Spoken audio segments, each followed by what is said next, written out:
Dreaded wires and anti-cable sentiments aside, nothing could stop those cable pioneers and champions. From humble beginnings back in Pennsylvania, the cable TV industry explosion continued, producing an astounding 53 million cable households in 1989. As we pay tribute tonight to those pioneers, let's take a moment to hear some of our very own Bay Area champions share their exciting times.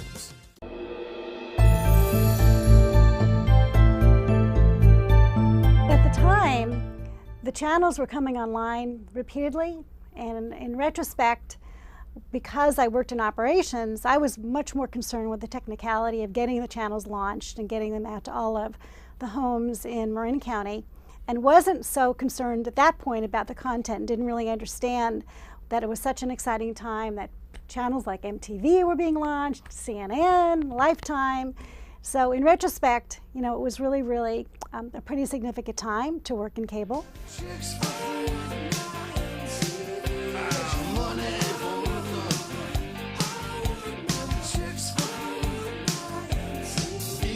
We had 55,000 customers. Our penetration was 85%. We had, at that point, different franchises with every single community in Marin County.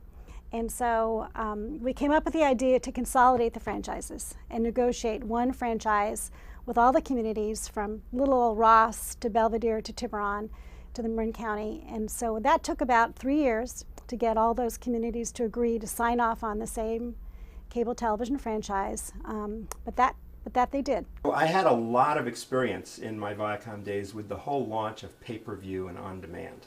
The first products we launched were Giants Vision, which was baseball, World Wrestling Federation, and boxing matches. Those were the three big ones, and people loved it. They ate it up. It was for sports fans. The funniest memory I have was for an upcoming Mike Tyson fight. He was the heavyweight champ and was being challenged. And everybody came streaming into the cable store to get their cable boxes just for the fight. They were totally intending to return them after the fight. And all these people in their homes set up these big parties with their friends for this big fight, and it was this big pay-per-view event, and so they were the big shots in their neighborhood. Well, Mike Tyson got out there and in 57 seconds knocked out his opponent.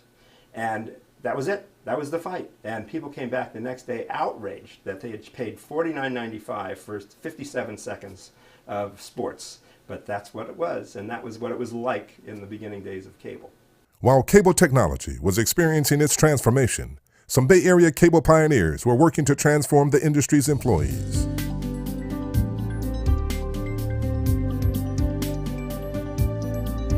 In 1983, as a tribute to his father, the late Walter Cates, a prominent leader of the California Cable Television Association, CCTA, Spencer Cates created the Walter Cates Foundation.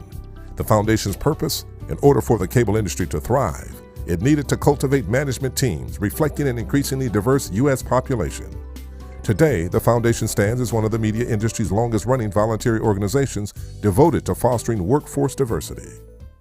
The Walter Cates Foundation was formed in the early 1980s by pioneers in the cable industry. And the thought was, at that time, was to promote diversity within the senior management levels of the cable industry. So they formed the Cates Foundation, which was patterned after the White House Fellowship Program. The first year, the foundation recruited nationwide 10 individuals to be Cates Fellows. I was one of the 10 that was selected. I was fortunate to be selected for the Cates program in the year 2000, and for me it was the opportunity of a lifetime. The conferences, the leaders, the educational programs were really sort of a life-changing experience. But I think for me what was probably the most powerful and influential thing that I got from the program was getting to meet and know Spencer Cates. Spencer does phenomenal work in providing to the industry, being an advocate and really supporting diversity in the industry. And I just wanted to say, as part of tonight's celebration, thank you to Spencer for being a true pioneer in every sense of the word in cable. And I began my career in the Bay Area working at the Walter Cates Foundation. And after leaving there, went to Bay Cable Advertising at that time, which was run by the Linfest Group and Viacom. And over the years, for 14 years, worked in cable television advertising, starting with Bay Cable Advertising, then TCI Cable, AT&T Media Services, and finally Comcast Spotlight. I really enjoyed working in the advertising industry, had a great career, learned a lot about advertising and marketing, and working with small businesses and agencies. Hi, I'm Debbie Lamb, and I started in cable in 1990 doing PR for the Goodwill Games in Toledo, Ohio at Buckeye Cable System. From there I went to District Cable in DC. I think when we started off in Toledo, we had 8 networks to sell in advertising, and by the time I left, when I was at Comcast in 2003, we had something like 45 networks to sell. So there was a huge change from 13 years. And I remember that one of the biggest moments of change in advertising in cable came when SpongeBob got really big and they became #1 with men 18 to 34. And suddenly everybody's paying attention to us and everybody's calling us, and it was a great time to be in cable. I was the marketing manager and then the marketing director at Comcast, and my role was to help advertising sales folks to deliver their marketing materials that they needed to the clients.